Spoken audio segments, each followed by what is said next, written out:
ನಮಸ್ತೆ ಎಲ್ಲರಿಗೂ ಮಾಂತರಿಗಳ ನಮಸ್ಕಾರ. ಇವತ್ತು ತಯಾರಿಸುವ ರೆಸಿಪಿ ಎಲ್ಲರಿಗೂ ಗೊತ್ತಿರುವುದೇ, ಆದರೆ ಅದನ್ನೇ ಎಕ್ಸ್ಟ್ರಾ ಫ್ಲೇವರ್ಡ್ ಮತ್ತು ಟೇಸ್ಟಿಯಾಗಿ ದೀಪಾವಳಿ ಹಬ್ಬಕ್ಕೆ ತಯಾರಿಸಿ ನೋಡಿ. ಐತಾಳ್ಸ್ ಕಿಚನ್ ಎಲ್ಲ ವೀಕ್ಷಕರಿಗೆ ಸ್ವಾಗತ.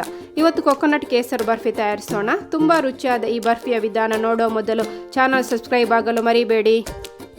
ಕೊಕೊನಟ್ ಕೇಸರ್ ಬರ್ಫಿ ಮಾಡಲಿಕ್ಕೆ ಮೊದಲಿಗೆ ನಾನಿಲ್ಲಿ ಸ್ವಲ್ಪ ಕೇಸರಿಯನ್ನು ಹಾಲಲ್ಲಿ ನೆನೆಸಿಡ್ತೇನೆ.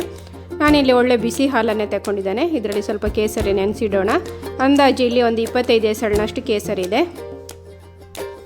ಇದನ್ನು ಹಾಲಿಗೆ ಹಾಕಿ ಚೆನ್ನಾಗಿ ಸ್ಪೂನಲ್ಲೇ ಮಿಕ್ಸ್ ಮಾಡಿಕೊಳ್ಳೋಣ.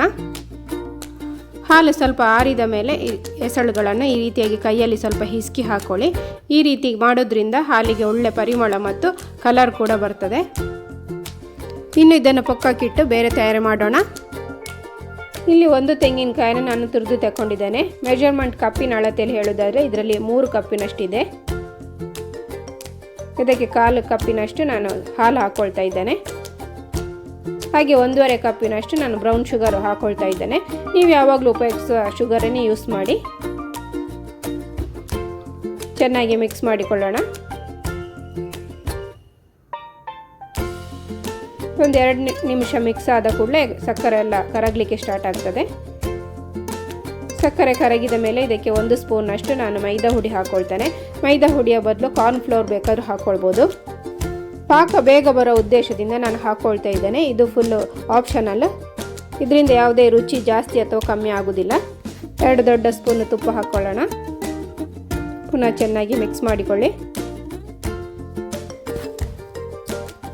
ಇನ್ನು ಇದಕ್ಕೆ ಮೊದಲು ನೆನೆಸಿಟ್ಟುಕೊಂಡಿದ್ದೇವಲ್ಲ ಕೇಸರಿ ನೆನೆಸಿದ ಹಾಲು, ಅದನ್ನು ಹಾಕ್ಕೊಳ್ಳೋಣ. ಬಿಸಿ ಹಾಲಿಗೆ ಕೇಸರಿ ನೆನೆಸಲಿಕ್ಕೆ ಹಾಕಬೇಕು. ಆಮೇಲೆ ಸ್ವಲ್ಪ ಹಿಸ್ಕಿದ್ರೆ ಈ ರೀತಿಯಾಗಿ ಒಳ್ಳೆ ಕಲರ್ ಬರ್ತದೆ. ಬರ್ಫಿಗೆ ಈ ರೀತಿಯಾಗಿ ಕೇಸರಿ ಹಾಲು ಹಾಕ್ಕೊಂಡ್ರೆ ಒಂದು ಯುನೀಕ್ ಟೇಸ್ಟ್ ಮತ್ತು ಫ್ಲೇವರ್ ಬರ್ತದೆ. ಖಂಡಿತ ಒಮ್ಮೆ ಟ್ರೈ ಮಾಡಿ. ಇನ್ನು ಚೆನ್ನಾಗಿ ಕೈ ಬಿಡದೆ ಮಿಕ್ಸ್ ಮಾಡಿಕೊಳ್ಳಿ. ಪಾಕ ಅಡಿ ಹಿಡಿಯೋದಾಗೆ ಜಾಗ್ರತೆ ಮಾಡಿಕೊಳ್ಬೇಕು.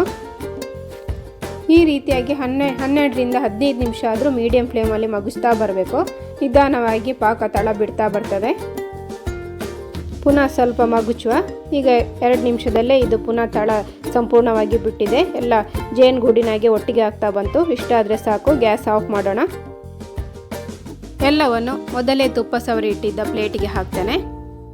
ಇದನ್ನು ಸಮವಾಗಿ ಸ್ಪ್ರೆಡ್ ಮಾಡಬೇಕು.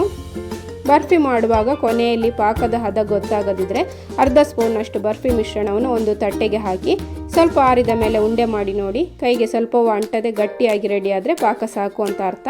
ಇಲ್ಲದ್ರೆ ಪುನಃ 3-4 ನಿಮಿಷ ಆದರೂ ಇದನ್ನು ಮಗುಚಿ. ಇನ್ನು ಬಿಸಿ ಇರುವಾಗಲೇ ಇದಕ್ಕೆ ಮಾರ್ಕ್ ಮಾಡ್ತೇನೆ. ನಾನು ಇದಕ್ಕೆ ಸ್ಕ್ವೇರ್ ಶೇಪ್ ಕೊಡ್ತಾ ಇದ್ದೇನೆ. 1 ಗಂಟೆ ಹಾಗೇ ಬಿಡೋಣ. 1 ಗಂಟೆ ನಂತರ ಬರ್ಫಿ ಕಟ್ ಮಾಡಿ ಟೆಕ್ಸ್ಚರ್ ತೋರಿಸ್ತಾ ಇದ್ದೇನೆ. ನೋಡಿ, ಕರೆಕ್ಟಾಗಿ ಬಂದಿದೆ. ಈ ಅಳತೆಯಲ್ಲಿ ನನಗೆ 24 ಬರ್ಫಿ ಪೀಸ್ ರೆಡಿಯಾಗಿದೆ. ಈಗ ಕೊಕೊನಟ್ ಕೇಸರಿ ಬರ್ಫಿ ತುಂಬ ರುಚಿಯಾಗಿ ಡಿಫ್ರೆಂಟಾಗಿ ರೆಡಿಯಾಗಿದೆ. ಈ ಸಲ ದೀಪಾವಳಿಗೆ ತೆಂಗಿನಕಾಯಿ ಬರ್ಫಿ ಈ ರೀತಿಯಾಗಿ ತಯಾರಿಸಿ ಮನೆಯವರನ್ನು ಖುಷಿಪಡಿಸಿ. ವಿಧಾನ ಇಷ್ಟ ಆದರೆ ಲೈಕ್ ಮಾಡಿ. ನೀವು ಟ್ರೈ ಮಾಡ್ತೀರಾ ಅಂತ ಕಮೆಂಟ್ ಮಾಡಿ ತಿಳಿಸಿ. ಬೇರೆಯವರಿಗೂ ಈ ವಿಡಿಯೋವನ್ನು ಶೇರ್ ಮಾಡಿ.